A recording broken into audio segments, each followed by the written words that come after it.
down the line perspective here, first thing we want to look at is forward bend. Now, I can't really see all of your forward bend because you're kind of out of frame here, but it looks like there's quite a bit of C posture in your forward bend. C posture is what we see when the back kind of looks like a C shape, like it's rounded. We can see a lot of that rounding in the upper part of your spine. We want our posture to be as straight up and down as possible. That's what makes it healthier for our back to swing a golf club.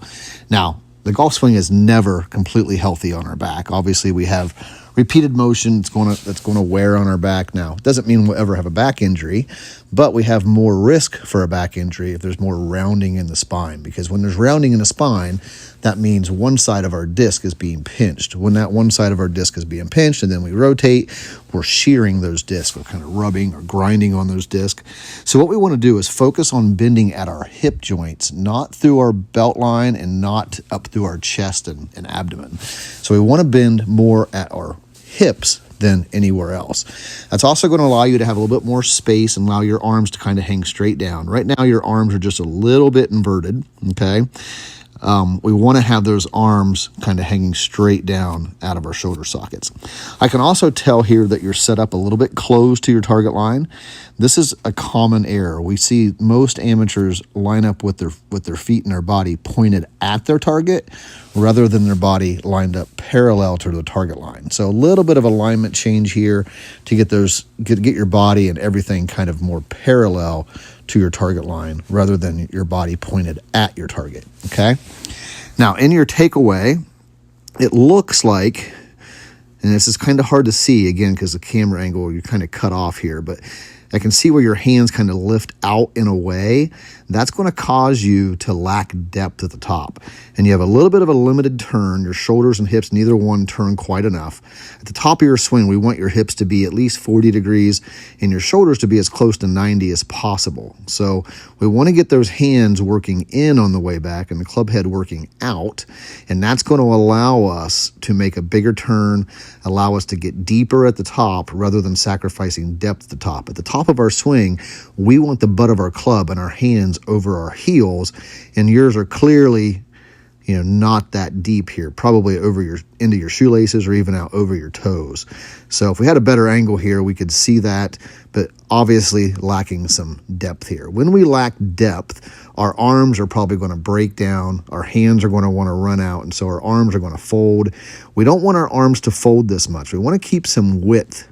Now, I do want our trail arm to fold, but it's only going to fold to about 100 degrees, maybe 90 at the most, but we never want to really go past that 90 degrees. When we do, we're giving up a lot of width, and it's going to help us, it's going to keep us from creating the kind of speed we can create with our hands on the way down, okay?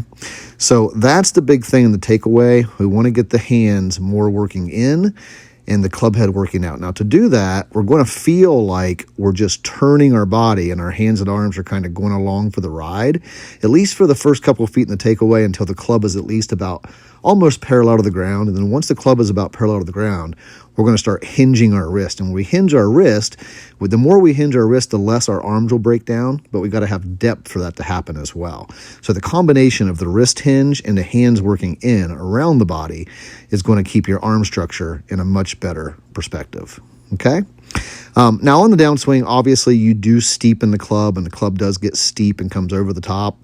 We can't see all of that here, obviously, because we can't see what the club's doing. We can't really see what the club face is doing, but I have to imagine the club face is open, because normally when we steepen the club, almost 90% of the time, I would say, the club face is going to be open in transition. So now you're going to have to rely on your hands and kind of flip the club to square the club face, rather than being able to rely on your body's rotation to square the club face. Most amateurs use their hands to control the club face, and the less we use the hands to control the club face, the more we can use the hands to create speed, and the hands and arms are responsible for the speed in the golf swing. So we want to make sure that we're able to rely on our body's rotation to square the club face. So to do that, we've got to be able to shallow the club and get that club face square post-transition, okay? Now, this is all the cause and effect that affects your your pivot as well. So when your club face is open, we'll naturally have a tendency to stall our weight shift and sometimes stall our rotation. So that weight shift, we might be able to see a little bit more weight shift just from getting that club face more square and giving you the ability to shallow the club. Then your weight shift may actually increase just from squaring the club face, believe it or not. Okay? All right. I also want to talk a little bit about your grip. It looks like, it's hard to see, but it looks like you use a full finger grip. We've got to do overlap or interlock because we want that grip to be as compact as possible. The other thing I can clearly see with your grip is that your grip is very much in the palms of your hand. We want to get that grip as much in the fingers as possible. If we can get that grip in the fingers, it's going to do two things for us. Number one, it's going to allow us much more freedom to hinge because it actually gives us more range of motion, believe it or not, and encourages more of a hinge when the club's in our fingers. The biggest thing it's going to provide for us is a lot more feel. When the club is in our fingers, we'll be able to feel the club much more because the sense receptors in our fingers are much stronger than in our palms. So when we can feel it more, our hands are going to send better signals to our brain's going to send better signals to our body, and our body's going to react more athletically and much more appropriately in the golf swing. So we can actually, do a lot more with our swing with the club in our fingers. Okay. Now you're going to probably feel like you're going to lose control of the club when you put it more in your fingers, but in reality, you're actually gaining control of the club. The reason you feel like you're losing control is because you have more senses in your fingers. So when you feel it more, the club's going to feel heavier. You're going to feel like there's more weight in the club. And really what you're feeling is more of where that club is in space. That is a much better feeling, and you're actually gaining control because of that extra sensation, okay? All right, Rick, well, I hope this helps. I know it wasn't a full breakdown because we can't see everything. I have a feeling there's probably some early extension in your swing as well.